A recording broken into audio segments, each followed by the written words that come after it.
Pada pembahasan kali ini kita akan membahas mengenai struktur teks cerpen. Tujuannya kita membahas materi kali ini adalah agar kita dapat mengidentifikasi dengan mudah mana bagian-bagian dalam struktur teks cerpen tersebut, baik itu teksnya kita baca ataupun kita dengarkan. Struktur teks cerpen terdiri atas orientasi, komplikasi, evaluasi, dan resolusi. Namun beberapa teks juga menyediakan abstrak pada bagian awal dan kodal pada bagian akhir cerpen. Sekarang kita bahas pertama pada orientasi. Orientasi biasanya mengandung ciri berikut ini. Peristiwa tempat cerita itu berlangsung, diperkenalkan tokoh dalam cerita, khususnya tokoh utamanya, dan biasanya posisi orientasi berada pada awal cerita atau setelah bagian abstrak. Komplikasi.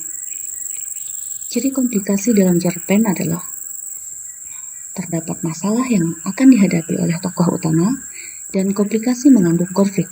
Cerita tidak akan menarik apabila tidak ada bagian ini. Evaluasi.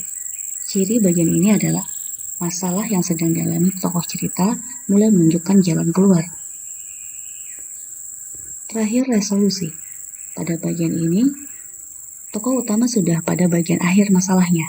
Biasanya terletak pada bagian akhir cerita untuk cerita yang beralur maju.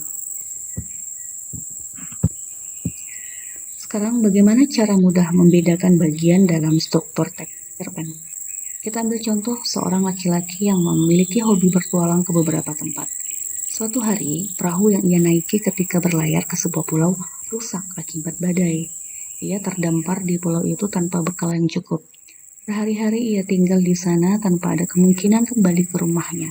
Ia hampir putus asa ketika sakit asma yang ia derita kambuh. Tiba-tiba, ada perahu nelayan yang melihat ia terdampar dan kemudian menolong laki-laki itu. Ia pun selamat dan dibawa kembali ke rumah serta diobati dari sakit asmanya. Apabila dari ringkasan cerita tersebut, bagaimana strukturnya?